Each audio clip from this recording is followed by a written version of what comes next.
Hello student, मैं दीक्षा। स्वागत है आपका आपके अपने यूट्यूब चैनल में। दृष्टि 2024 को कंप्लीट किया जा रहा है, जो कि समसामयिक वार्षिक घटनाओं का वार्षिक संकलन है, जो 1 जनवरी 2023 से 10 जनवरी 2024 तक के करंट अफेयर को कंप्लीट करता है। यह जो सीरीज है आपकी आगामी एग्जाम यूपीपीएससी, यूपीआरओ, एआरओ और भी अन्य एग्जाम को ध्यान में रखकर यह सीरीज चलाई जा रही है, जिसके अंतर्गत आपके इस श्रृंखला में 35 से 40 क्वेश्चन आपके करंट अफेयर के कंप्लीट होते हैं। तो इसको ध्यान में रखते हुए यह श्रृंखला चलाई गई है। चलिए तो देखते हैं। अभी तक हमने इस मेजर श्रृंखला के अंतर्गत राजनीतिक परिदृश्य मतलब कि राष्ट्रीय परिदृश्य को कंप्लीट किया, उसके अंतर्राष्ट्रीय परिदृश्य को कंप्लीट किया, आर्थिक परिदृश्य को कंप्लीट किया। आज का हमारा 4th नंबर का टॉपिक आता है इसके अंतर्गत वैज्ञानिक परिदृश्य। वैज्ञानिक परिदृश्य जो रहेगा वो आपका 2 पार्ट में डिवाइड करके पढ़ाया जाएगा, जिसमें पार्ट फर्स्ट के अंतर्गत आपको इकोनॉमी के कुछ विज्ञान एवं प्रौद्योगिकी से रिलेटेड खगोलीय प्रौद्योगिकी और इसके संदर्भ में जैसे नव अन्वेषित आकाशीय पिंड, सौर मंडलीय अन्वेषण, अंतरिक्ष यान, खगोलीय दृश्य, तकनीकी आविष्कार, सूचना एवं प्रौद्योगिकी, नैदानिक अनुसंधान, क्लोन, जीनोम मानचित्रण तथा अद्यतन पर्यावरण विज्ञान, इससे संबंधित टॉपिक को कवर किया जाएगा। जिसमें पार्ट फर्स्ट के अंतर्गत कुछ टॉपिक कवर किए जाएंगे और पार्ट सेकंड के अंतर्गत भी कुछ टॉपिक को कवर किया जाएगा। चलिए तो शुरू करते हैं। आज के हमारा पहला पार्ट है इस श्रृंखला के अंतर्गत, जिसमें वैज्ञानिक परिदृश्य का है। वैज्ञानिक परिदृश्य के अंतर्गत जैसे कि ये टॉपिक आपको बता ही दिए गए हैं, जिसमें रक्षा, अंतरिक्ष, चिकित्सा, पर्यावरण विज्ञान संबंधी अद्यतन घटनाक्रम की जो प्रस्तुति होगी उनके बारे में कंप्लीट किया जाएगा। जो आज का हमारा पहला टॉपिक है, पहला टॉपिक आता है अद्यतन खगोलीय तकनीकियाँ मतलब खगोलीय गतिविधियों के बारे में। इसके संदर्भ में पढ़ते हैं कि क्या साल 1 जनवरी 2023 से 10 जनवरी 2024 तक क्या खगोलीय गतिविधियाँ रहीं, उनके संदर्भ में जानेंगे। इन संदर्भ में जानते हैं और पढ़ते हैं। जिसका पहला मेजर टॉपिक आता है PSLV C58 एक्सपोसैट मिशन के बारे में। 1 जनवरी 2024 को भारतीय अंतरिक्ष अनुसंधान संगठन या इसरो के द्वारा PSLV C58 के माध्यम से एक्सपोसैट उपग्रह को प्रक्षेपित किया गया। PSLV C58 श्रीहरिकोटा स्थित सतीश धवन अंतरिक्ष केंद्र से उड़ान भरी तथा एक्सपोसैट की पूर्व की ओर निम्न झुकाव कक्षा में स्थापित किया जाएगा। तो इसका क्या उद्देश्य है कि यह पूर्व की ओर निम्न झुकाव कक्षा मतलब कि ईस्टवर्ड लो इंसलेशन ऑर्बिट में इसको स्थापित किया जाएगा। यह PSLV की 60वीं उड़ान है। इसके अंतर्गत यह PSLV DL के संस्करण की 4थी उड़ान भी है। इसके बाद आपको बता दें कि एक्सपोसैट के पूर्ण नाम को जानें कि एक्स-रे ध्रुवणमापी उपग्रह होता है, जिसमें एक्स-रे पोलरीमीटर सैटेलाइट इसको कहा जाता है। यह इसरो का पहला ऐसा वैज्ञानिक उपग्रह है जो खगोलीय स्रोतों से एक्स-रे उत्सर्जन के अंतरिक्ष आधारित ध्रुवीकरण मापन हेतु समर्पित यह एक उपग्रह इसको प्रक्षेपित किया गया। चलिए तो जानते हैं इसके संदर्भ में कि यह के द्वारा किस पेलोड को इसके अंतर्गत ले जाया गया। कि पृथ्वी की निम्न कक्षा में निम्नलिखित 2 वैज्ञानिक पेलोड को ले गया हुआ है, जिसमें आता है पहला पोलेक्स और दूसरा आता है एक्सपेक्सेट। पोलेक्स के अंतर्गत पोलरीमीटर इंस्ट्रूमेंट इन एक्सरे है और दूसरा आता है एक्सपेक्ट जो आता है वह एक्सरे स्पेक्ट्रोस्कोपी एंड टाइमिंग के अंतर्गत ये दोनों पेलोड आते हैं। पोलेक्स का जो विकास है वह रमन अनुसंधान संस्थान बेंगलुरु के द्वारा किया गया है, जबकि एक्सपेक्ट को जो आविष्कार है वह UR राव उपग्रह के अंतरिक्ष खगोल विज्ञान समूह के द्वारा किया गया।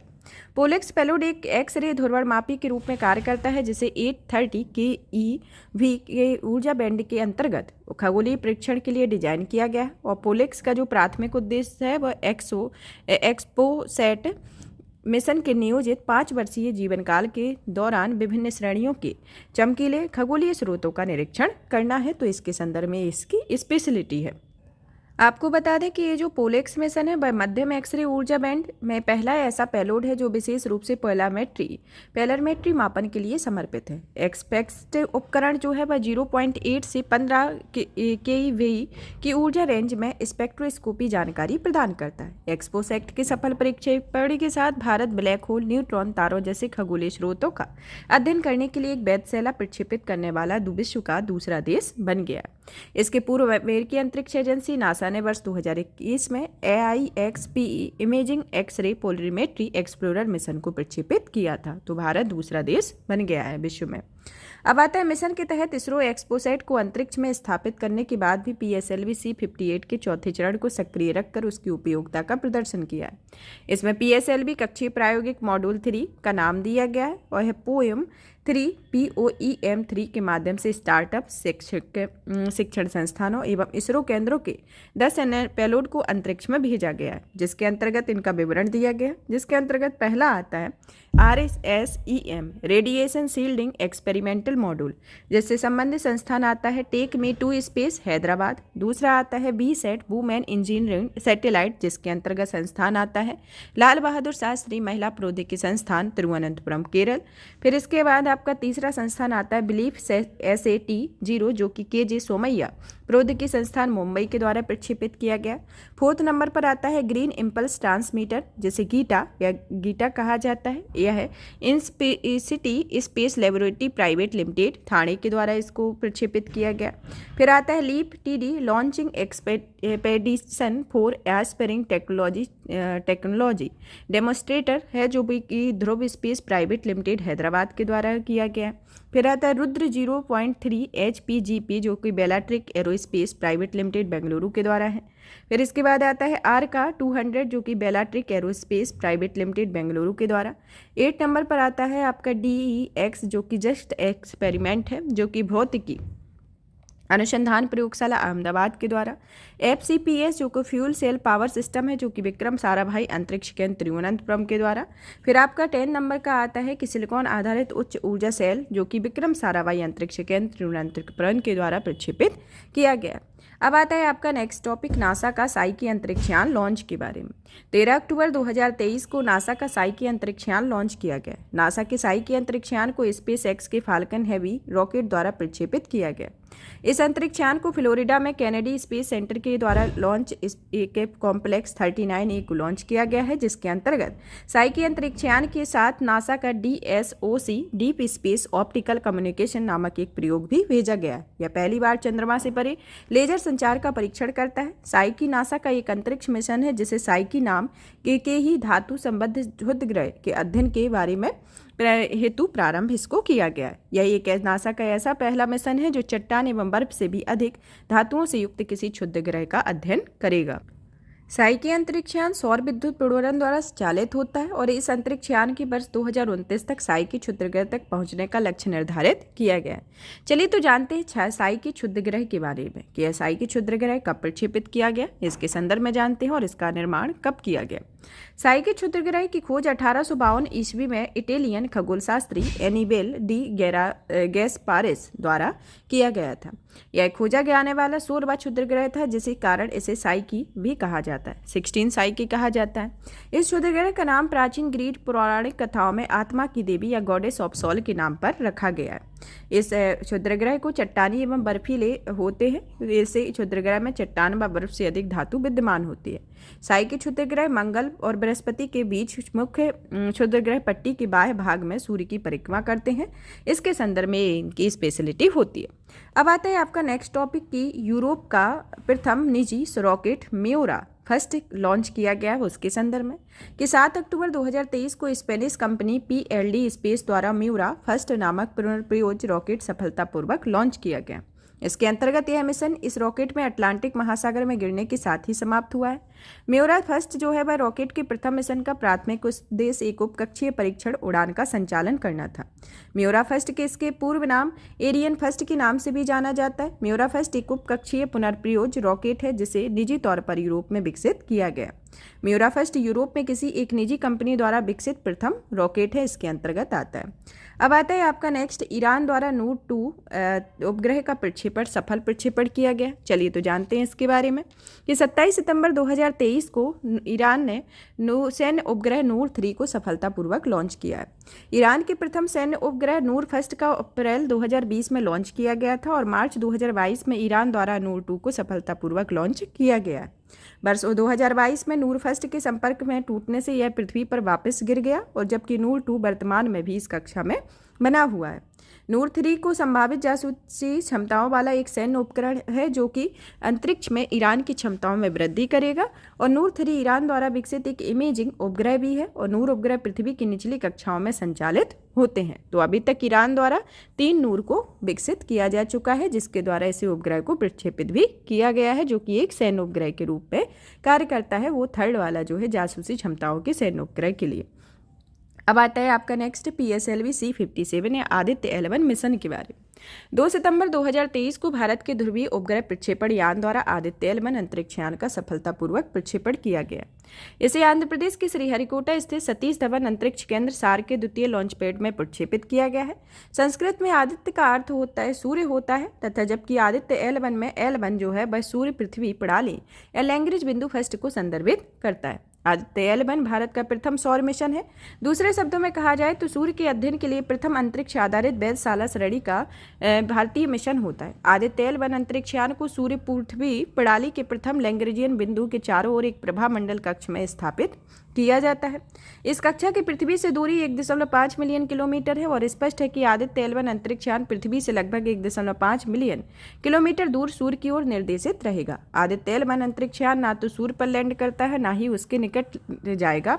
किसी उपग्रह को L1 बिंदु के चारों ओर प्रभामंडल कक्षा में स्थापित किए जाने का प्रमुख लाभ यह होता है कि इस स्थिति में वह उपग्रह बिना किसी आच्छादन या ग्रहण के सूर्य का लगातार अवलोकन करता रहता है। चलिए तो जानते हैं लैग्रेंज बिंदु के बारे में कि लैग्रेंज बिंदु के संदर्भ में जाने कि इसका नामकरण इटालियन फ्रेंच गणितज्ञ जोसेफ लुई लैग्रेंज के नाम पर किया गया। लैग्रेंज बिंदु अंतरिक्ष में एक ऐसे स्थल होते हैं जहाँ दो विशाल पिंडों जिसमें पृथ्वी एवं सूर्य का संयुक्त गुरुत्वाकर्षण बल किसी छोटे पिंड जैसे अंतरिक्ष यान द्वारा इनके साथ गति करने के लिए आवश्यक अभिकेंद्र बल के बराबर होता है। यह लैग्रेंज बिंदु के संदर्भ में। अब आता है इसके संदर्भ में कि इसके कारण इन बिंदुओं पर कोई पिंड या वस्तु इन दोनों खगोलीय पिंडों के संबंध में अपेक्षाकृत स्थिर या संतुलन में रह सकती है। स्पष्ट है कि लैग्रेंज बिंदु ऐसे स्थान होते हैं जहां पर अगर कुछ स्थापित कर दिया जाए तो वह वहां पर स्थिर हो जाएगा और अपने स्थान पर बने रहने के लिए उसे दोनों विशाल खगोलीय पिंडों जिनमें पृथ्वी और सूर्य मौजूद हैं के गुरुत्वाकर्षण को नहीं जूझना होगा। दो विशालकाय पिंडों के बीच किसी गुरुत्वाकर्षण प्रणाली जैसे सूर्य पृथ्वी प्रणाली के लिए लैग्रेंज बिंदु की संख्या कुल 5 होती है, जिसमें L1, L2, L3, L4 और L5 में से निरूपित किया गया। लैग्रेंज बिंदु L1 जो होता है वह सूर्य पृथ्वी की रेखा के मध्य स्थित होता है। लैग्रेंज बिंदु L1 की रणनीतिक स्थिति यह सुनिश्चित करती है कि आदित्य L1 सूर्य का निरंतर एवं निर्बाध रूप से अवलोकन कर सकता है। इसके संदर्भ में आता है। अब और भी आदित्य L1 मिशन के संदर्भ में जाने कि आदित्य L1 मिशन सूर्य से संबंधित या व्यवस्थित अध्ययन को संचालित करने के लिए अपने साथ 7 वैज्ञानिक पेलोड ले गया है। चलिए तो एक एक करके 7 वैज्ञानिक पेलोड के नाम जानते हैं, जिसके अंतर्गत पहला पेलोड आपका आता है कि दृश्यमान उत्सर्जन रेखा क्रोनोग्राफ, विजुअल इमिशन लाइन या क्रोनोग्राफ जिसे VELC कहा गया है। फिर दूसरा पेलोड आता है आपका सौर परावैगनी प्रतिबिंबन टेलीस्कोप, जैसे सोलर अल्ट्रावायलेट इमेजिंग टेलीस्कोप कहा जाता है, इसे SUIT का इसका शॉर्ट फॉर्म है। फिर आता है तीसरा सौर निम्न ऊर्जा एक्सरे वर्णक्रममापी, जिसे सोलेक्स कहा गया है। फिर आता है फोर्थ नंबर का कि उच्च ऊर्जा L1 ऑर्बिटिंग एक्सरे वर्णक्रममापी, जो आपका फोर्थ नंबर का है। फिफ्थ नंबर का आता है आदित्य सौर पवन कण प्रयोग, और जो आपका 6 नंबर का आता है प्लाज्मा विश्लेषक पैकेज, और 7 नंबर का आता है उन्नत त्रिअक्षीय उच्च विभेदन डिजिटल मैग्नेटोमीटर इसके अंतर्गत आता है। तो ये टोटल आपके 7 पेलोड आदित्य L1 मिशन के द्वारा सूर्य के व्यवस्थित अध्ययन के संचालित करने के लिए लेकर गए हुए हैं।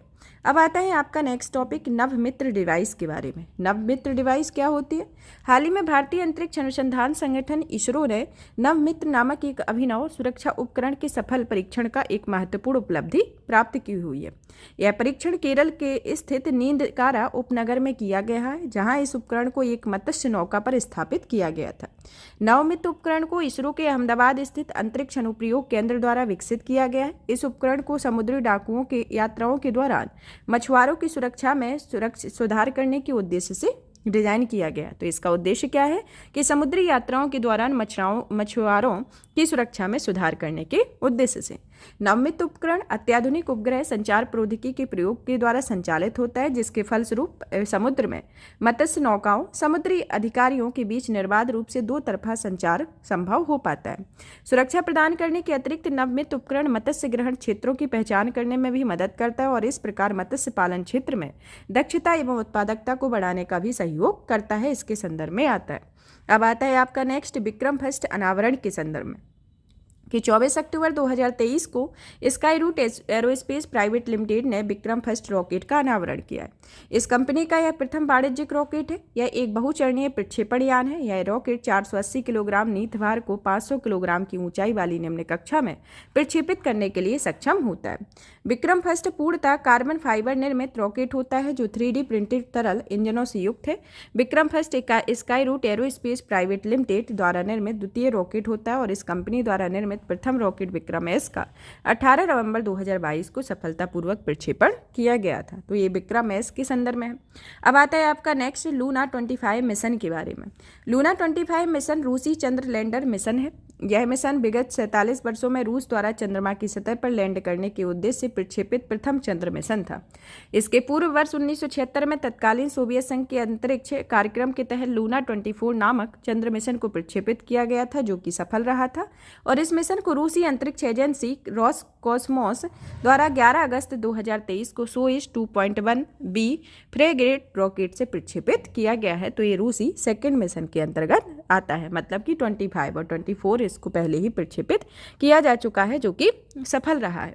अब आता है आपका लूना 25 मिशन के संदर्भ में कि लूना 25 मिशन को चंद्रमा के दक्षिणी ध्रुव पर बोगुस व्लास्की क्रेटर के निकट लैंड किया गया है किया जाना था, लेकिन 20 अगस्त 2023 को रूसी अंतरिक्ष एजेंसी द्वारा जारी विज्ञप्ति के अनुसार लूना 25 को संपर्क नियंत्रण केंद्र से टूट जाने के पश्चात यह मिशन चंद्रमा से टकराकर नष्ट हो गया, तो ये असफल रह गया। अब आता है PSLV C56 या DSSAR मिशन के बारे में। 30 जुलाई 2023 को भारतीय अंतरिक्ष अनुसंधान संगठन द्वारा सतीश धवन अंतरिक्ष केंद्र सार हरिकोटा में PSLV C56 सफलतापूर्वक प्रक्षेपित किया गया। PSLV C56 के माध्यम से 6 सहयात्री उपग्रहों के साथ DSSAR उपग्रह को अंतरिक्ष में प्रक्षेपित किया गया है। स्पष्ट है कि यह जो मिशन है यह कुल 7 उपग्रह को प्रक्षेपित इसके साथ किया गया। प्रक्षेपित किए गए सभी 7 उपग्रह जो हैं वह सिंगापुर के हैं और इसमें PSLV C56 या DSSAR ST इंजीनियरिंग सिंगापुर के लिए न्यू स्पेस इंडिया लिमिटेड का एक समर्पित वाणिज्यिक मिशन भी है। DSSAR इस मिशन के तहत प्रक्षेपित प्रमुख उपग्रह आते हैं जिसके अंतर्गत उपग्रह को जान लेते हैं, जिसमें पहला उपग्रह आपका आता है DSSAR, जिसमें यह किस प्रकार का है, यह रडार इमेजिंग भू अवलोकन उपग्रह है जिसकी agency DSTA ST engineering Singapore है और 352 किलोग्राम का है। अब दूसरा आता है इसका कि आरकैड जो कि एक प्रायोगिक उपग्रह है जो NTU सिंगापुर के द्वारा इसकी संबद्ध एजेंसी है और इसका भार कितना है 24 किलोग्राम का। फिर आता है आपका तीसरा नंबर का बेलोक्स AM जिसके अंतर्गत यह प्रौद्योगिकी प्रदर्शन माइक्रो उपग्रह इसका उपग्रह है और इसके प्रकार है और इसे NTU सिंगापुर इसकी संबद्ध एजेंसी है और ये इसका जो भार है वह 23 किलोग्राम है। फिर आता है स्कोप सेकंड जो कि एक 3U नैनो उपग्रह है जिसे NTU सिंगापुर के द्वारा संबद्ध एजेंसी और यह 4 किलोग्राम का है। फिर आता है आपका ORB-12 स्ट्राइडर जो कि एक उपग्रह है और इसका एक प्रकार है एक ये I2U क्यूबसैट है जिसे एलिना प्राइवेट लिमिटेड सिंगापुर के द्वारा संबद्ध एजेंसी है और यह 13 किलोग्राम का है। जिससे 6 नंबर का आता है ग्लेशिया 2 जो कि एक 3U नैनो उपग्रह है जो NUS सिंगापुर के द्वारा संबद्ध है और 3.5 मतलब 3.5 किलोग्राम का है। फिर द्रव्यमान का है। फिर आता है कि NULION जो कि एक अत्याधुनिक है जो न्यू स्पेस प्राइवेट लिमिटेड के सिंगापुर के द्वारा इसे संबद्ध एजेंसी और यह 3 किलोग्राम का है, इसका द्रव्यमान आता है। तो इसके अंतर्गत ये 7 प्रमुख उपग्रह हैं जिसको सिंगापुर कुल 7 उपग्रहों को जो प्रक्षेपित किया गया है जिनके नाम है जो 7 ही सिंगापुर के हैं। अब आता है नेक्स्ट आपका चंद्रयान 3 की सफल लैंडिंग के बारे में। 14 जुलाई 2023 को भारत के तृतीय चंद्रमिशन चंद्रयान 3 का सफलतापूर्वक प्रक्षेपण किया गया। LVM-3M4 प्रक्षेपण यान LVM-3M4 प्रक्षेपण यान के माध्यम से प्रक्षेपित किया गया है। यह LVM-3 रॉकेट की चौथी परिचालन उड़ान थी और यह प्रक्षेपण आंध्र प्रदेश के श्रीहरिकोटा स्थित सतीश धवन अंतरिक्ष केंद्र सार के द्वितीय लॉन्च पैड्स में किया गया। लिफ्ट ऑफ के समय चंद्रयान 3 का जो कुल भार था वह 3,895 किलोग्राम था और चंद्रयान 3 के 3 प्रमुख घटक हैं जिसके अंतर्गत पहला आपका आता है स्वदेशी प्रडोदन मॉड्यूल, दूसरा आता है लैंडर मॉड्यूल और तीसरा आता है रोवर। रोवर का भार कुल 26 किलोग्राम का है। और 23 अगस्त 2023 को भारतीय अंतरिक्ष अनुसंधान संगठन या नए चंद्रयान 3 मिशन के लैंडर मॉड्यूल को चंद्रमा की सतह पर सफलतापूर्वक लैंड करने में सफलता प्राप्त की थी। और इसी के साथ ही भारत चंद्रमा की सतह पर सॉफ्ट लैंडिंग करने में भी सक्षम विश्व का चौथा देश बन गया। इसके पूर्व अमेरिका, रूस, पूर्व सोवियत संघ एवं चीन इसमें उपलब्धि हासिल कर चुके हैं। तो ये अन्य देश उपलब्धि हासिल कर चुके हैं और भारत इसमें चौथा देश बन गया है। साथ ही चंद्रयान 3 में चंद्रमा के दक्षिणी ध्रुव पर सफलतापूर्वक लैंड करने वाला विश्व का पहला अंतरिक्ष यान बन गया है। और चंद्रयान 3 में विक्रम लैंडर चंद्रमा की सतह पर जिस स्थान पर उतरा था अब उसे शिव शक्ति के नाम से जाना जाएगा। चंद्रमा पर चंद्रयान 3 की सॉफ्ट लैंडिंग के दिन अर्थात 23 अगस्त को राष्ट्रीय अंतरिक्ष दिवस के रूप में मनाया जाएगा। तो कब मनाया जाएगा राष्ट्रीय अंतरिक्ष दिवस? इसे 23 अगस्त के रूप में मनाया जाएगा। इसके साथ ही चंद्रयान 2 के बारे में जाने तो चंद्रयान 2 चंद्रमा से जिस स्थान पर अपने बच्चे ने छोड़े थे उस स्थान पर तिरंगा नाम दिया गया है। और चंद्रयान 2 इसरो के चंद्रयान कार्यक्रम के अंतर्गत दूसरा चंद्र अन्वेषण मिशन भी था। अब आता है कि चंद्रमा पर सफल लैंडिंग के पश्चात विक्रम लैंडर ने प्रज्ञान रोवर को चंद्रमा की सतह पर उतारा है। और लैंडर एवं रोवर द्वारा चंद्रमा की सतह पर किए गए अनुसंधान के विवरण निम्नवत हैं, जिसके अंतर्गत पहला आता है कि 27 अगस्त 2023 को इसरो ने चंद्रमा की सतह पर तापमान के परिवर्तनों से संबंधित एक ग्राफ को प्रकाशित किया है। फिर दूसरा आता है कि इसरो ने विक्रम लैंडर में संलग्न CHASAT मतलब चंद्राज सरफेस थर्मोफिजिकल एक्सपेरिमेंट नामक उपकरण के प्रयोग द्वारा चंद्रमा के दक्षिणी ध्रुव के आसपास मृदा के तापमान का मापन करने की सफलता प्राप्त की हुई है, जिसके अध्ययन के अनुसार चंद्रमा की सतह पर वह स्थल जहां पर लैंडर स्थित है के आसपास लग तापमान 40 से 50 डिग्री सेल्सियस, लेकिन सतह से यह 80 मिलीमीटर नीचे का तापमान लगभग -10 डिग्री सेल्सियस तापमान निर्धारित किया गया। और तापमान में विभिन्नताएं यह इंगित करती है कि चंद्रमा की ऊपरी मृदा एक शक्तिशाली तापीय अवरोधक के रूप में कार्य करती है। प्रज्ञान रोवर में संलग्न LIBS laser induced breakdown spectroscope उपकरण की मदद से पहली बार दक्षिणी ध्रुव के निकट चंद्रमा की सतह पर मौलिक संरचना की यथास्थिति का मापन सफलतापूर्वक प्राप्त हुआ। और इस शोध के फलस्वरूप इस क्षेत्र में सल्फर की उपस्थिति की भी पुष्टि हुई है, जिसके अतिरिक्त इस क्षेत्र में aluminium, calcium, iron, chromium, titanium की उपस्थिति का पता चलता है। और इसके पश्चात मैग्नीज, सिलिकॉन, ऑक्सीजन की उपस्थिति का भी पता लगता है। इसके बाद रोवर ने संलग्न APXS मतलब अल्फा पार्टिकल एक्स-रे स्पेक्ट्रोमीटर उपकरण ने भी चंद्रमा की सतह पर सल्फर सहित सूक्ष्म तत्वों की उपस्थिति की पुष्टि की हुई है। विक्रम लैंडर में संलग्न Rambha radio anatomy moon bound hyper sensitive ionosphere and atmosphere नामक उपकरण की मदद से दक्षिण ध्रुवीय क्षेत्र में सतह से संबंधित चंद्र प्लाज्मा वातावरण का मापन भी किया हुआ है। इसके संदर्भ में आता है। प्रारंभिक आकलन से पता चलता है कि चंद्र सतह पर घेरने वाला प्लाज्मा अपेक्षाकृत कम घना एवं विरल है। और लैंडर में संलग्न ILS instrument for lunar seismic activity चंद्रमा पर भेजा गया है, जिसे MEMS micro electro mechanical system प्रौद्योगिकी आधारित एक प्रथम उपकरण होगा। इसे रोवर तथा अन्य नीतिभार की गतिविधियों के कारण होने वाले कंपन को रिकॉर्ड किया गया। और अगले चंद्र मिशन के तहत इसरो द्वारा JAXA Japan aerospace exploration agency के साथ संयुक्त रूप से ल्यूपेक्स या लूनार पोलर एक्सप्लोरेशन मिशन का संचालन किया जाएगा। तो इसके अंतर्गत चंद्रयान 3 से रिलेटेड ये सभी इंपॉर्टेंट पॉइंट है। अब आता है आपका next GSLV F-12 NVS-01 mission के बारे में। 29 मई 2023 को भारतीय अंतरिक्ष अनुसंधान संगठन इसरो के द्वारा सतीश धवन अंतरिक्ष केंद्र सार श्रीहरिकोटा में GSLV F-12 या NVS-01 मिशन का सफलतापूर्वक प्रक्षेपण किया गया। इस मिशन के अंतर्गत GSLV F-12 रॉकेट ने नेविगेशन उपग्रह NVS-01 के भूतलकारिक अंतरण कक्षा को संस्थापित किया हुआ है। NVS-01 द्वितीय पीढ़ी का नेविगेशन प्रणाली है, जिसके अंतर्गत उसका वजन 2232 किलोग्राम होता है। NVS-01 द्वितीय पीढ़ी की 5 उपग्रहों श्रृंखलाओं का पहला उपग्रह होता है, जिसे नाविक नेविगेशन विथ इंडियन कंसल्टेशन सेवाएं प्रदान करने के लिए परिकल्पित किया गया है। फिर आता है कि नाविक जो है वह इसरो द्वारा स्थापित एक क्षेत्रीय नेविगेशन उपग्रह प्रणाली है। और NVS-01 उपग्रह में पहली बार स्वदेशी परमाणु घड़ी का भी प्रयोग किया गया। इसके संदर्भ में इसका जो जीवन काल है वह 12 वर्ष निर्धारित किया गया। अब आता है आपका नेक्स्ट शनि सर्वाधिक उपग्रह वाले ग्रह के रूप में। शनि के बारे में कि हाल ही में अंतर्राष्ट्रीय खगोलीय संघ IUAU के अधीन कैम्ब्रिज मैसाचुसेट्स अमेरिका स्थित माइनर प्लेनेट सेंटर द्वारा शनि के 63 नए उपग्रह की खोज से संबंधित एक रिपोर्ट जारी की गई।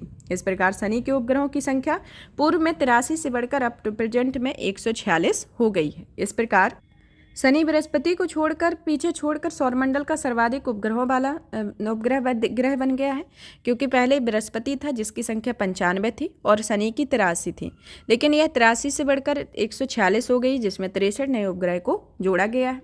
साथ ही शनि 100 से अधिक उपग्रहों वाला सौरमंडल का पहला ग्रह भी बन गया है। टाइटन शनि ग्रह का सबसे बड़ा उपग्रह है। साथ ही यह गैनामीड, जो कि बृहस्पति का उपग्रह के बाद हमारे सौरमंडल का दूसरा बड़ा उपग्रह भी आता है। अब आता है सौरमंडल के उपग्रह के बारे में, जिसमें उपग्रहों की संख्या के संदर्भ में जाने कि शनि के उपग्रहों की संख्या आपकी 146 है, बृहस्पति की 95 है, यूरेनस की 27, नेपच्यून की 14, मंगल की 2 आती है, फिर आता है आपका पृथ्वी की 1 और शुक्र एवं बुध की कोई भी उपग्रह नहीं है, और बौना ग्रह प्लूटो के 5 उपग्रह है, इसके संदर्भ में आता है। अब आता है ESA का जूस मिशन के बारे में। 14 अप्रैल 2023 को फ्रेंच गुयाना या फ्रांस में स्थित यूरोपीय स्पेस पोर्ट से एरियन 5 रॉकेट द्वारा जूस मिशन का प्रक्षेपण किया गया। यह मिशन लगभग 8 वर्षों तक की यात्रा के पश्चात जुलाई 2031 में बृहस्पति तक पहुंचेगा। बृहस्पति की कक्षा में परिक्रमण करने के दौरान ये यूरोपीय गैनीमेड या कैलिस्टो के निकट होकर यह गुजरेगा। इसके अंतर्गत यह मिशन गैनीमेड की कक्षा में प्रविष्ट होकर उसका परिक्रमण करेगा। जूस मिशन के फुल नाम को जानें कि जूस एक है जुपिटर IC मून्स एक्सप्लोरर, जो कि यूरोपीय अंतरिक्ष एजेंसी का एक मिशन है। यह मिशन न्यूनतम 3 वर्षों की अवधि तक बृहस्पति ग्रह के आंकड़ों में एकत्र करने के लिए डिजाइन किया गया। साथ ही यह मिशन की बृहस्पति के 3 विशालकाय उपग्रहों, जिनमें गैनीमेड, कैलिस्टा और यूरोपा का विस्तार पूर्वक पर्यवेक्षण करेगा। जूस मिशन का प्राथमिक वैज्ञानिक लक्ष्य गैनीमेड ही है और गैनीमेड के सौर प्रणाली के अंतर्गत स्थित एक सबसे बड़ा उपग्रह आता है। तो ये गैनीमेड के संदर्भ में। अब आता है कि भारतीय अंतरिक्ष नीति 2023 के बारे में। भारतीय अंतरिक्ष नीति 2023 अप्रैल 2023 में केंद्र सरकार द्वारा भारतीय अंतरिक्ष नीति 2023 को स्वीकृति प्रदान की गई। यह नीति भारतीय क्षेत्र या भारत के क्षेत्राधिकार के अंतर्गत किसी क्षेत्र में संपन्न हुई किसी अंतरिक्षीय गतिविधि पर लागू होगी। इसके अंतर्गत यह नीति भारत में अनन्य आर्थिक क्षेत्र या एक्सक्लूसिव इकोनॉमिक जोन पर लागू होती है। यह नीति भारतीय अंतरिक्ष क्षेत्र में ISRO, NSIL, new space India limited, in space Indian national space promotion and authorisation centre तथा निजी कंपनियों की भूमिका और उत्तरदायित्व को स्पष्ट करती है। यह नीति निजी क्षेत्र द्वारा भारतीय अंतरिक्ष कार्यक्रम के विकास एवं प्रतिस्पर्धात्मकता में संवर्धन में सक्रिय भूमिका निभाने का मार्ग प्रशस्त करती है। इन स्पेस एक स्वायत्त शासी संगठन के रूप में कार्य करेगा, जिसके पास देश की अंतरिक्ष गतिविधियों को बढ़ावा देने, निर्देशित करने और प्रादेशित करने का अधिदेश होता है। NSIL एक सरकारी व्यय के माध्यम से सृजित अंतरिक्ष प्रौद्योगिकियों के प्लेटफॉर्म की व्यवसायीकरण हेतु उत्तरदायी होगी। साथ ही यह प्रयोक्ताओं तथा सरकारी या गैर सरकारी कंपनियों की अंतरिक्ष आधारित आवश्यकताओं की पूर्ति भी करेगी। इसके संदर्भ में आता है। अब आता है इसरो का RLB या LEX मिशन के बारे में। 2 अप्रैल 2023 को इसरो द्वारा दोबारा उपयोग में लाए जा सकने वाले प्रक्षेपण यान का स्वतः लैंडिंग मिशन या जिसे reusable launch vehicle autonomous landing mission सफलतापूर्वक संचालित किया गया। इसरो ने DRDO और भारतीय वायुसेना के सहयोग से aeronautical test range Chitradurga Karnataka से इस मिशन का संचालन किया। यह विश्व में पहली बार हुआ जब एक पंख वाले यंत्र को हेलीकॉप्टर द्वारा 4.5 किलोग्राम की ऊंचाई तक ले जाया गया और रनवे का एक स्वायत्त लैंडिंग करने के लिए छोड़ा गया। RLB ने भारतीय वायुसेना की एक चिनूक हेलीकॉप्टर द्वारा 4.5 किलोमीटर ऊंचाई के तक उड़ान भरी हुई है। इसके संदर्भ में आता है। मध्य हवा में RLB को छोड़े जाने की प्रक्रिया पूर्णतः स्वायत्त थी। RLB एक एकीकृत नेविगेशन, मार्गदर्शन और नियंत्रण प्रणाली का उपयोग करके एक स्वायत्त लैंडिंग अभ्यास को पूर्ण करेगा और RLB अनिवार्य रूप से एक अंतरिक्ष विमान भी है। इसरो ने मई 2016 में HEX hypersonic flight experiment mission में RLB-TD या रीयूजेबल लॉन्च व्हीकल टेक्नोलॉजी को पुनः प्रवेश करने का प्रदर्शन किया हुआ है। एक हाइपरसोनिक सब ऑर्बिटल वाहन की पुनः प्रवेश में पुनः प्रयोज्य वाहनों को विकसित करने के लिए एक बड़ी उपलब्धि भी प्राप्त हुई है तथा RLB-TD के प्रक्षेपण यान या वायुयान दोनों की विशेषताएं भी इसके अंतर्गत शामिल हैं। अब आता है आपका नेक्स्ट LVM-3 या M3 one web India 2 mission के बारे में। 26 मार्च 2023 को इसरो ने LMV-3 प्रक्षेपण यान की लगातार 6ठी उड़ान भरी हुई है, जो कि सफलतापूर्वक संपन्न हुई। SDSC SHAR श्रीहरिकोटा के द्वितीय लॉन्च पैड से प्रक्षेपित किया गया। इसके तहत वन वेब ग्रुप कंपनी ने 36 उपग्रहों को 40-50 किलोमीटर वृत्ताकार कक्षा में स्थापित किया है। LVM-3 new space India limited द्वारा अपने उपभोक्ता मैसर्स वन वेब यूके के लिए संचालित किया गया है, जो कि दूसरा समर्पित व्यावसायिक उपग्रह मिशन भी है। वनवेव एक वैश्विक संचार नेटवर्क भी है, इसके अंतर्गत आता है। अब आता है नेक्स्ट, विश्व की प्रथम 3D printed rocket terrain first के बारे में। 22 मार्च 2023 को विश्व का पहला 3D printing rocket terrain Florida संयुक्त राज्य अमेरिका के कैप कैनवरेल स्पेस फोर्स स्टेशन में प्रक्षेपित किया गया, परंतु यह रॉकेट पृथ्वी की निम्न कक्षा में पहुंचने में विफल रहा।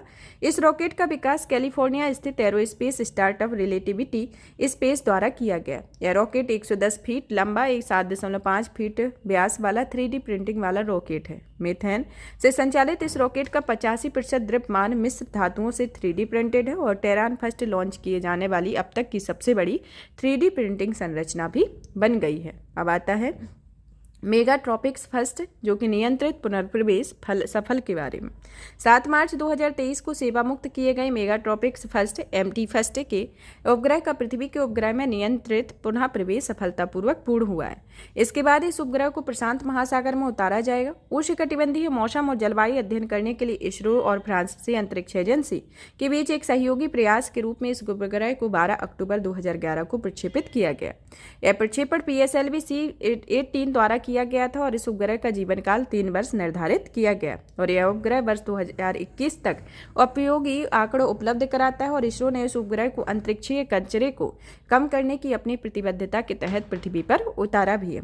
अब आता है next SSLV D2 EOS-7 mission के बारे में। 10 फरवरी 2023 को SSLV की द्वितीय विकासात्मक उड़ान संपन्न हुई है। इस मिशन को SSLV D2 EOS-7 मिशन के नाम से जाना जाता है। इस मिशन के तहत यह आंध्र प्रदेश के श्रीहरिकोटा में सतीश धवन अंतरिक्ष केंद्र सार के प्रथम लॉन्च पैड से इसे प्रक्षेपित किया गया। इस मिशन के तहत SSLV के माध्यम से 3 उपग्रहों को अपने अभीष्ट कक्षाओं में प्रक्षेपित किया गया, जिसके अंतर्गत पहला उपग्रह आता है EOS-07, दूसरा आता है जानुस फर्स्ट और तीसरा आता है आजादीसैट-2। EOS-07 इसके इसरो के द्वारा डिजाइन किया गया और विकसित एक भू प्रक्षेपण उपग्रह होता है जिसका वजन 156.3 है और जानुस फर्स्ट जो है वह एक प्रौद्योगिकी मार्गदर्शक या प्रदर्शक के रूप में एक स्मार्ट उपग्रह है। यह अमेरिकी कंपनी एंटारस का एक उपग्रह है। जानुस फर्स्ट जो है वह 10.2 किलोग्राम वजनी उपग्रह है और इसे विश्व का प्रथम क्लाउड निर्मित उपग्रह भी है, इसके संदर्भ में आता है। अब आता है आजादीसैट-2 उपग्रह के बारे में, जो कि चेन्नई स्थित भारतीय aerospace startup space kids India द्वारा निर्मित उपग्रह है, जिसका वजन 8.8 किलोग्राम है। विश्व में यह प्रथम उपग्रह है जब ग्रामीण पृष्ठभूमि से संबद्ध 750 छात्राओं के साथ मिलकर किसी उपग्रह के निर्माण को योगदान दिया है। सभी महिला अवधारणा के साथ यह अपनी तरह का पहला अंतरिक्ष मिशन था जिसका उद्देश्य stem, science, technology, engineering, mathematics में महिलाओं को बढ़ावा देने के लिए किया गया है। अब आता है अमीरात चंद्र मिशन के बारे में, जो कि 11 दिसंबर 2022 को अमेरिका के फ्लोरिडा स्थित Cape Canaveral space force station SpaceX के फाल्कन 9 रॉकेट द्वारा अमीरात चंद्र मिशन का सफलतापूर्वक प्रक्षेपण किया गया।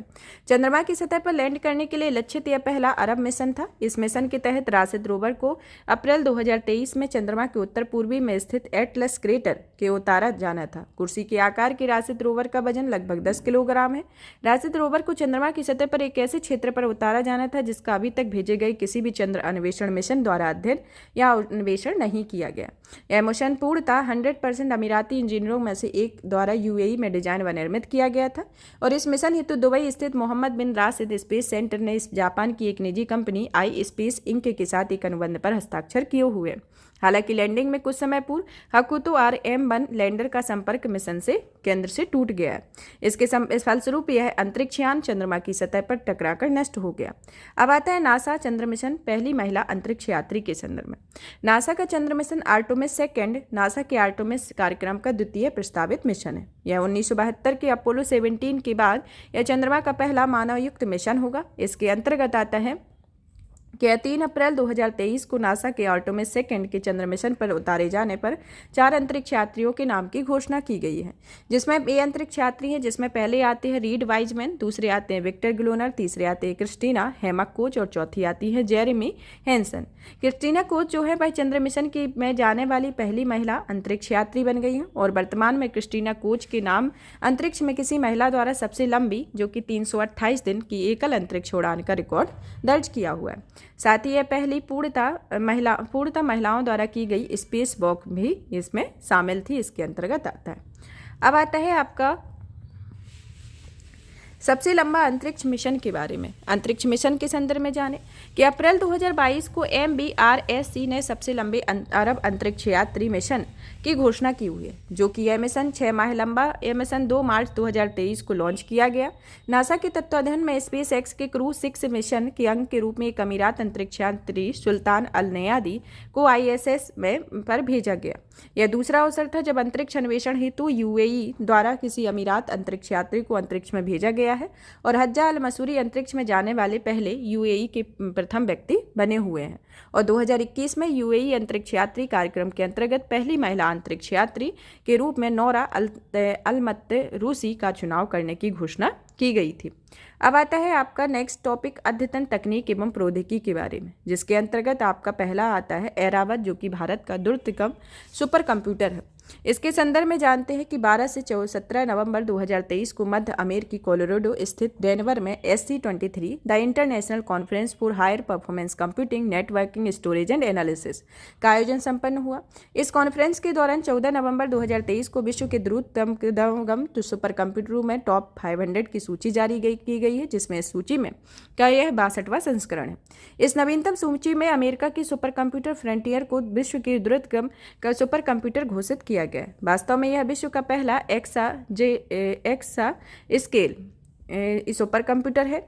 इस सुपर कंप्यूटर को HPL high performance Linpack score 1.194 exaflops है। यह सुपर कंप्यूटर अमेरिका स्थित ओक रिज नेशनल लेबोरेटरी द्वारा स्थापित है। इसके अंतर्गत यह Frontier super computer HP Hewlett Packard Enterprises architecture के प्रयोग द्वारा निर्मित है और यह सुपर कंप्यूटर AMD advance micro devices processor से लैस पाया जाता है।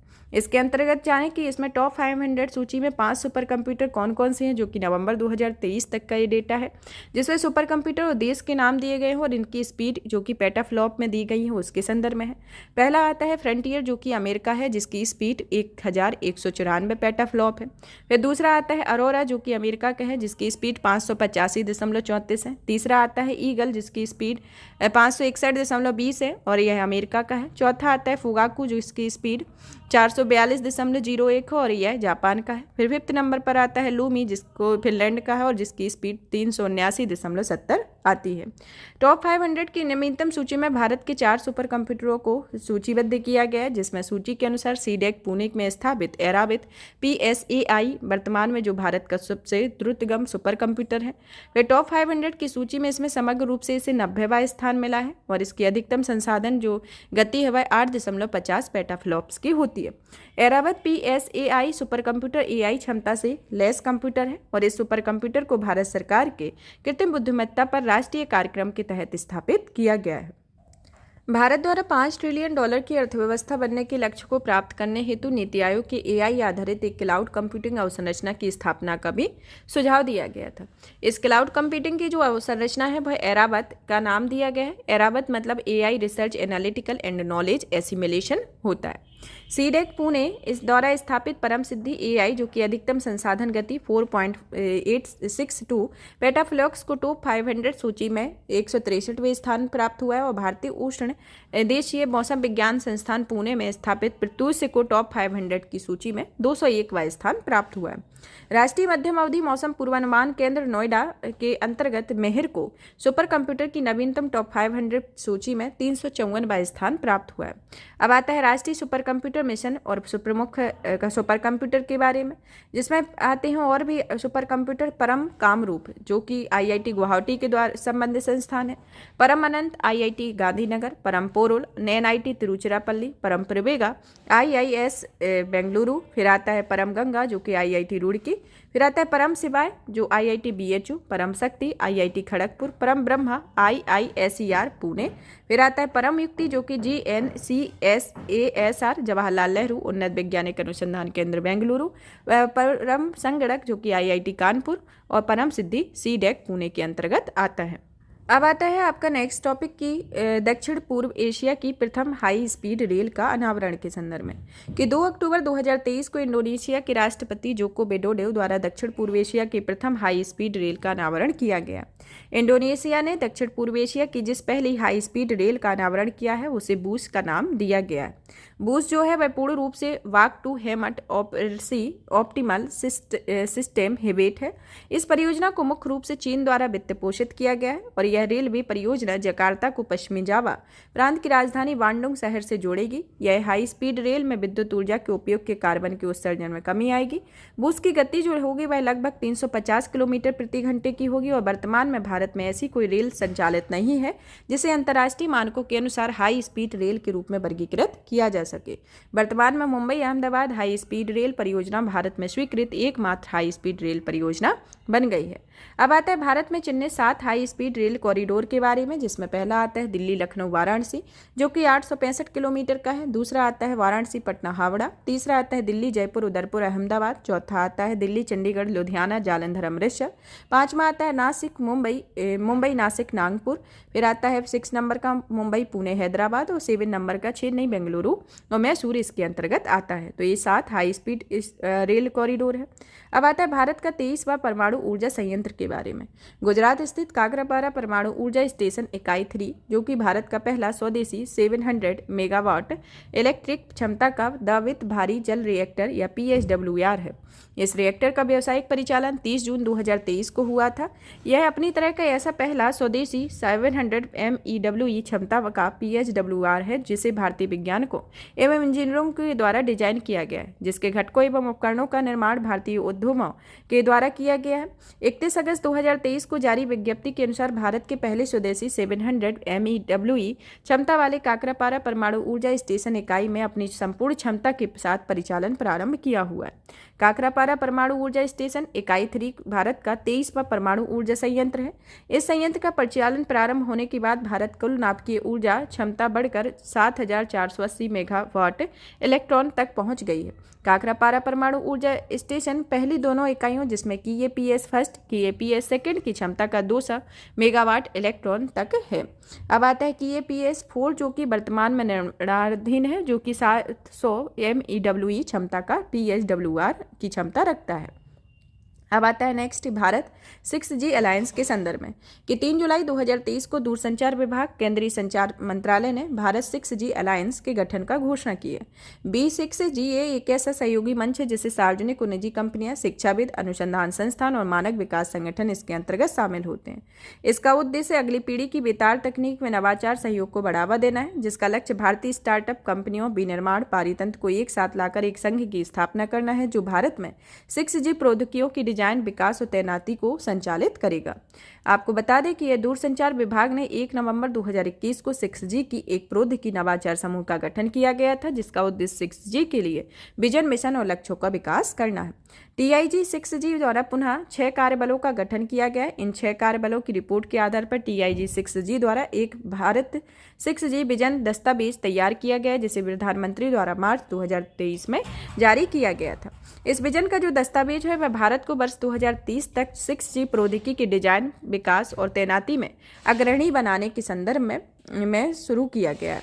इसके अंतर्गत आता है कि यह विजन दस्तावेज भारत के 6G मिशन का लॉन्च करने के किए जाने का उल्लेख है, जिसमें 2 चरणों में इसे पूरा किया जाएगा। प्रथम चरण के अंतर्गत 2023 से 25 में 2 वर्ष की अवधि के लिए और दूसरा चरण जो 2025 से 30 की अवधि में 5 वर्ष के लिए इसका चरण को पूरा करने की एक प्रतिबद्धता रखी गई है। छठी पीढ़ी के बेतार मोबाइल प्रौद्योगिकी या 6G प्रौद्योगिकी में को ITU इंटरनेशनल टेलीकम्युनिकेशन द्वारा IMT 2030 का नाम दिया गया। अब आता है सागर संपर्क के बारे में। 12 जुलाई 2023 को सागर संपर्क नामक एक प्रणाली का उद्घाटन किया गया है। यह प्रणाली का उद्घाटन केंद्रीय पत्तन, पोत, परिवहन और जलमार्ग मंत्रालय के द्वारा किया गया है। यह प्रणाली भारतीय समुद्री क्षेत्र में डिजिटल परिवर्तन की दिशा में एक महत्वपूर्ण कदम है। सागर संपर्क एक स्वदेशी differentiation global navigation satellite system है, जिसका उल्लेख एक स्थल आधारित संबंधन प्रणाली से होता है जो ग्लोबल नेविगेशन सैटेलाइट सिस्टम की त्रुटियों में सुधार करती है, जिससे अधिक जानकारी, एक सटीक जानकारी प्राप्त होती है। होती है। DGNSS अंतर्राष्ट्रीय समुद्री संगठन या समुद्र में जीवन की सुरक्षा एवं नेविगेशन और लाइट हाउस अथॉरिटी के लिए समुद्री सहायता में अंतर्राष्ट्रीय संघ के अंतर्राष्ट्रीय दायित्व की पूर्ति के लिए भी एक महत्वपूर्ण कदम है। सागर संपर्क का प्रमुख उद्देश्य GNSS में पाई जाने वाली त्रुटियों और अशुद्धियों को ठीक कर पोजिशनिंग डेटा की सटीकता में सुधार करना है और यह सेवा नाविकों को सुरक्षित नेविगेशन में मदद करती है और बंदरगाह क्षेत्रों में टकराव, ग्राउंडिंग दुर्घटनाओं के जोखिम को कम करेगी। इससे पोतों की सुरक्षित और कुशल आवाजाही सुनिश्चित हो सकेगी। अब आता है आपका नेक्स्ट भारत का पहला रोबोटिक्स फ्रेमवर्क के बारे में। 9 मई 2023 को तेलंगाना सरकार द्वारा राज्य रोबोटिक्स फ्रेमवर्क का अनावरण किया गया। तेलंगाना एक स्थायी रोबोटिक्स पारिस्थितिकी तंत्र बनाने के दृष्टिकोण से राज्य रोबोटिक्स फ्रेमवर्क की घोषणा की गई है, जो कि देश का पहला राज्य बन गया है। इस फ्रेमवर्क का जो उद्देश्य है वह एक स्थायी आत्मनिर्भर रोबोटिक्स पारिस्थितिकी तंत्र का निर्माण करना है और इस फ्रेमवर्क के कार्यान्वयन हेतु राज्य सरकार ने तेलंगाना रोबोटिक्स इनोवेशन सेंटर की स्थापना भी की हुई है। इस फ्रेमवर्क के तहत राज्य द्वारा एक रोबो पार्क की स्थापना का प्रावधान किया गया है, जो परीक्षण सुविधाओं, सहकार विकल्पों, सह उत्पादन या विनिर्माण विकल्पों को भी सुसज्जित होता है। तेलंगाना इसके पूर्व 5 फ्रेमवर्क को लॉन्च करती है, जिसके अंतर्गत एक पहला आता है ब्लॉकचेन फ्रेमवर्क, जो कि वर्ष 2018 में, दूसरा आता है ड्रोन फ्रेमवर्क 2019 में, तीसरा आता है AI फ्रेमवर्क जो 2020 में हुआ था और क्लाउड एडोप्शन फ्रेमवर्क 2021 में चौथा फ्रेमवर्क के रूप में विकसित किया गया था। अब आता है आपका नेक्स्ट विश्व का पहला नैनो DAP तरल उर्वरक के बारे में। 26 अप्रैल 2023 को केंद्रीय गृह एवं सहकारिता मंत्री अमित शाह ने नई दिल्ली में नैनो DAP तरल उर्वरक का लोकार्पण किया। यह विश्व का पहला नैनो उपग्रह DAP तरल उपग्रह है, जो कि इस उर्वरक का अनावरण उर्वरकों के क्षेत्र में भारत को आत्मनिर्भर बनाने की दिशा में एक महत्वपूर्ण कदम है। इफ्को ने तरल नैनो यूरिया के पश्चात किसानों के लिए विश्व का पहला नैनो DAP युक्त तरल उपग्रह उर्वरक पेश किया हुआ है। इफ्को ने नैनो DAP तरल उर्वरक नियंत्रणादेश के अंतर्गत अधिसूचित किया गया। यह पौधों की उत्पादकता को बढ़ाने के लिए एक प्रभावी उपाय है और इसे आत्मनिर्भर भारत आत्मनिर्भर कृषि संकल्पना के अनुरूप विकसित किया गया।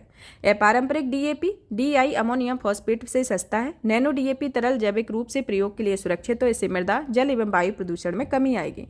नैनो DAP तरल और नाइट्रोजन या फास्फोरस का एक संबद्ध स्रोत भी रहता है। इसके संदर्भ में देखें कि पौधों में नाइट्रोजन तथा पौधों की कमी को पूरा करने में मदद करता है और नैनो DAP एक तरल अवशेष मुक्त हरित फार्मिंग के लिए प्रयुक्त होता है। इफ्को ने नैनो DAP उर्वरकों के उत्पादन के लिए गुजरात के कलोल कांडला में उत्पादन सुविधाओं की स्थापना की है, जिसके अतिरिक्त उड़ीसा के पारादीप में भी ऐसी सुविधाओं की स्थापित किया गया। अब आता है आपका नेक्स्ट कि भारत का पहला डिजिटल साइंस पार्क के बारे में। 25 अप्रैल 2023 को प्रधानमंत्री नरेंद्र मोदी द्वारा भारत के पहले डिजिटल विज्ञान पार्क की आधारशिला रखी गई है। यह केरल के तिरुवनंतपुरम में स्थित टेक्नोसिटी परिसर में इसकी स्थापना की जा रही है। डिजिटल साइंस पार्क परियोजना की परिकल्पना एक बहुविषयक क्लस्टर पर आधारित इंटरेक्टिव इनोवेशन जोन के रूप में की गई है। यह डिजिटल प्रौद्योगिकियों पर केंद्रित होता है। अब नेक्स्ट आता है राष्ट्रीय क्वांटम मिशन के बारे में। 19 अप्रैल 2023 को प्रधानमंत्री नरेंद्र मोदी की अध्यक्षता में केंद्रीय मंत्रिमंडल ने राष्ट्रीय क्वांटम मिशन को मंजूरी दी है। इस मिशन की अवधि 2023-24 से 2030-31 तक रहेगी। इस मिशन को 8 वर्षों की अवधि के लिए मध्यवर्ती स्तरीय क्वांटम कंप्यूटरों का विकास किया जाएगा। इन क्वांटम कंप्यूटरों में 500 से 1000 भौतिक क्यूबिट्स होंगे और ये क्वांटम कंप्यूटर विभिन्न प्लेटफॉर्म जैसे सुपर कंडक्टिंग एवं फोटोनिक प्रौद्योगिकी के लिए विकसित किए गए। राष्ट्रीय क्वांटम मिशन के अंतर्गत 4 विषयगत केंद्रों की स्थापना की गई और ये केंद्र देश के शीर्ष शैक्षणिक या राष्ट्रीय अनुसंधान एवं विकास संस्थान में स्थापित किए जाएंगे और ये केंद्र निम्न 4 क्षेत्रों में स्थापित किए जाएंगे, जिसमें पहला आता है क्वांटम कंप्यूटिंग, दूसरा आता है क्वांटम संचार, इसके बाद तीसरा आता है आपका क्वांटम सेंसिंग एंड मेट्रोलॉजी, चौथा आता है क्वांटम सामग्री एवं उपकरण। गुजरात में ग्रेटर कर्नावत क्वांटम कंप्यूटिंग प्रौद्योगिकी पार्क की स्थापना को प्रस्तावित किया गया। अब आता है नेक्स्ट यूरेनियम 241 यूरेनियम का नया समस्थानिक के बारे में। हाल ही में जापान में भौतिकीविदों ने यूरेनियम के एक समस्थानिकों की खोज की घोषणा की है। इसके अंतर्गत नया समस्थानिक पूर्व में अज्ञात था और इस नए समस्थानिक का परमाणु क्रमांक 92 और परमाणु द्रव्यमान क्रमांक 241 रखा गया है। यूरेनियम के इस नए समस्थानिक को यूरेनियम 24 नाम दिया गया है 241 नाम दिया गया है। इस समस्थानिक की खोज का संबंधित अध्ययन फिजिकल रिव्यू लेटर्स नामक जर्नल के द्वारा प्रकाशित किया गया था। U241 खोज का जापान स्थित high energy accelerator research organisation के अनुसंधानकर्ताओं द्वारा इसका खोज किया गया। उल्लेखनीय है कि U241 में प्रोटॉनों की संख्या 92 है, जबकि जो न्यूट्रॉनों की संख्या 199 है और 1989 के बाद यह पहला अवसर है जब किसी न्यूट्रॉन संबद्ध यूरेनियम समस्थानिकों की खोज की गई है। यूरेनियम 241 यूरेनियम का दूसरा सबसे भारी समस्थानिक समस्थानिक है, जिसमें यूरेनियम 238 यूरेनियम का सबसे भारी समस्थानिक आता है और सभी यूरेनियम समस्थानिकों की तरह यूरेनियम 241 भी रेडियो एक्टिव है और समय के साथ विकसित हो जाता है। सैद्धांतिक गणनाओं के अनुसार यूरेनियम 241 एक अर्ध आयु का 40 मिनट तक अनुमानित है। अब आता है नेक्स्ट की एशिया का सबसे बड़ा 4 metre international liquid mirror telescope के बारे में। 21 मार्च 2023 को केंद्रीय मंत्री डॉक्टर जितेंद्र सिंह ने एशिया के सबसे बड़े 4 metre international liquid mirror telescope का उद्घाटन किया हुआ है। इसके संदर्भ में जाने कि यह टेलीस्कोप उत्तराखंड स्थित आर्यभट्ट प्रेक्षण विज्ञान शोध संस्थान या एरीज के देवस्थल वेधशाला परिसर में स्थापित किया गया। यह एरीज भारत सरकार के विज्ञान एवं प्रौद्योगिकी विभाग के अंतर्गत उत्तराखंड के नैनीताल में स्थित एक स्वायत्त संस्थान है। इस टेलीस्कोप को 2450 मीटर की ऊंचाई पर स्थापित किया गया और इस टेलीस्कोप की जो डिजाइन और निर्माण है वह बेल्जियम में advance mechanical and optical system corporation और सेंटर स्पेट्रियल डी लॉज के द्वारा किया गया। ILMT मैंने भारत में एरीज, बेल्जियम में लीज विश्वविद्यालय और बेल्जियम की रॉयल वेधशाला, पोलैंड में पोजनॉन वेधशाला, उज्बेक विज्ञान अकादमी की उलुग बेग खगोलीय संस्थान, उज्बेकिस्तान की राष्ट्रीय विश्वविद्यालय, ब्रिटिश कोलंबिया विश्वविद्यालय, मॉन्ट्रियल विश्वविद्यालय, टोरंटो विश्वविद्यालय, अय्यार्क विश्वविद्यालय और कनाडा की विक्टोरिया विश्वविद्यालय आदि में सहयोगी के तौर पर शामिल होगा। अब आता है next world air quality report 2022 के बारे में। वर्ल्ड एयर क्वालिटी रिपोर्ट को 14 मार्च 2023 को स्विट्जरलैंड स्थित वायु गुणवत्ता प्रौद्योगिकी के द्वारा इस रिपोर्ट को जारी किया गया। यह रिपोर्ट 131 देशों के 7323 शहरों में PM 2.5 आंकड़ों पर आधारित है। WAQR रिपोर्ट 2022 के अनुसार वार्षिक औसत PM 2.5 सांद्रता की दृष्टि से शीर्ष 3 राज्यों में आता है चाड, इराक, पाकिस्तान और इसमें उपयुक्त तीनों देश जो विश्व के सर्वाधिक प्रदूषित देश है, जबकि गुआम इस सूची में 131वें स्थान पर आता है। भारत की दृष्टि को देखा जाए तो भारत इसमें 8वें नंबर पर आता है। अब आता है कि विश्व की दूसरी सबसे बड़ी प्रदूषित राजधानी नई दिल्ली बन गया है, जो कि PM 2.5 सांद्रता में 89.1 का इसको बताया गया। अब आता है 2022 में मध्य एवं दक्षिण एशिया में 15 प्रदूषित शहरों में 12 प्रदूषित शहर भारत के और 3 पाकिस्तान के शहरों को इसमें दिखाया गया और इसमें सर्वाधिक प्रदूषित शहर जो है वह पाकिस्तान का लाहौर है। इस श्रेणी में राजस्थान का जो भिवाड़ी है वह दूसरा प्रदूषित शहर बन गया। अब आता है कि इसके मध्य एवं दक्षिणी एशिया के सबसे कम प्रदूषित शहर तारकेश्वर है, जो कि पश्चिम बंगाल में है। इसमें WHO के द्वारा 4 शहरों में दिशा निर्देश दिए गए हैं, जिसके स्तर पर पहला आता है तारकेश्वर पश्चिम बंगाल, दूसरा असम का डिगबोई, तीसरा अलादू तमिलनाडु और कटुपल्ली तमिलनाडु का है, जहां पर WHO के द्वारा दिशा निर्देश दिए गए।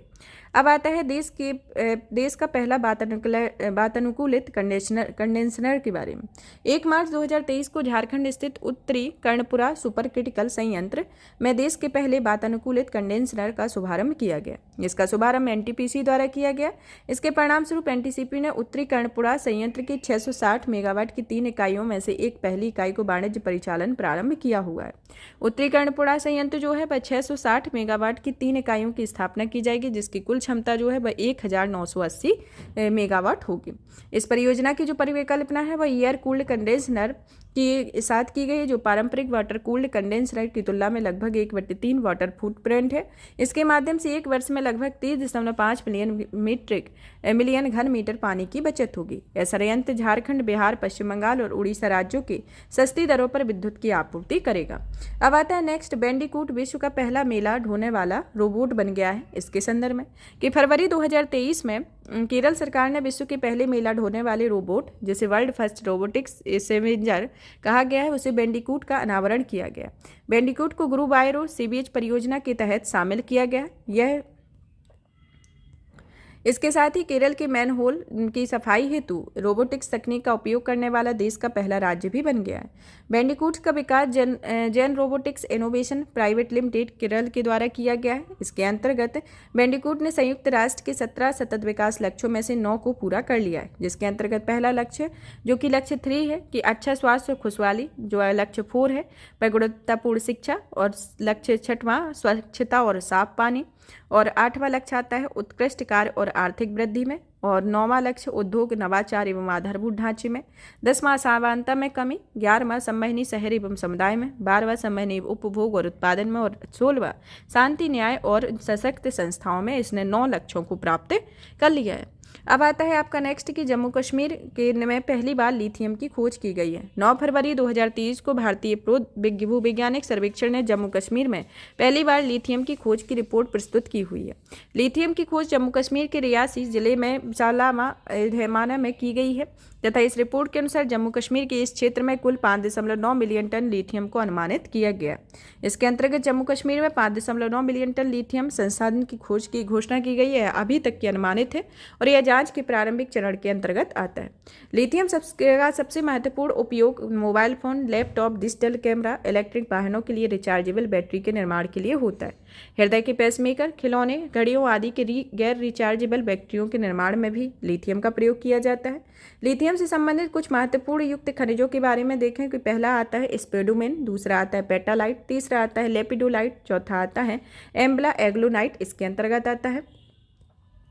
यूएस जियोलॉजिकल सर्वे की नवीनतम रिपोर्ट के अनुसार विश्व का सबसे बड़ा ज्ञात लिथियम भंडार चिली में स्थित है। और भारत का पहला लिथियम सेल निर्माण संयंत्र के बारे में जानते हैं कि भारत का पहला लिथियम सेल निर्माण सुविधा को आंध्र प्रदेश के तिरुपति में स्थापित किया गया। यह संयंत्र की क्षमता 270 घंटा मेगावाट क्षमता है और यह प्रतिदिन 10 एम्पायर हार क्षमता को 20,000 सेल का उत्पादन कर सकती है। इसके संदर्भ में आता है। अब आता है 108वीं भारतीय विज्ञान कांग्रेस के बारे में। 108वीं भारतीय विज्ञान कांग्रेस का आयोजन 3 से 7 जनवरी 2023 के मध्य राष्ट्र संत तुकडोजी महाराज नागपुर विश्वविद्यालय नागपुर महाराष्ट्र में किया गया। इसका केंद्रीय विषय महिला सशक्तिकरण सहित सतत विकास के लिए विज्ञान और प्रौद्योगिकी रहा है। इसके अंतर्गत 108वां भारतीय विज्ञान कांग्रेस की जो अध्यक्षता है डॉक्टर विजय लक्ष्मी सक्सेना के द्वारा की गई है। इजरायली क्रिस्टल वैज्ञानिक अदा योनाथ एकमात्र ऐसी नोबेल पुरस्कार विजेता है जिन्होंने 108वीं भारतीय विज्ञान कांग्रेस में भाग लिया।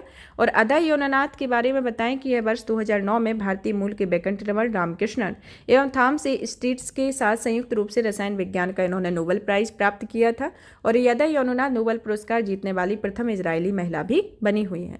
और 108वीं भारतीय विज्ञान कांग्रेस के तकनीकी संयंत्रों को 14 वर्गों में विभाजित किया गया। इन 14 वर्गों में 10 महिला विज्ञान कांग्रेस, 10वीं महिला विज्ञान कांग्रेस है और किसान विज्ञान कांग्रेस, बाल विज्ञान कांग्रेस, जनजातीय विज्ञान तथा 14वें विज्ञान संचारक सम्मेलन के भी आयोजन किया गया।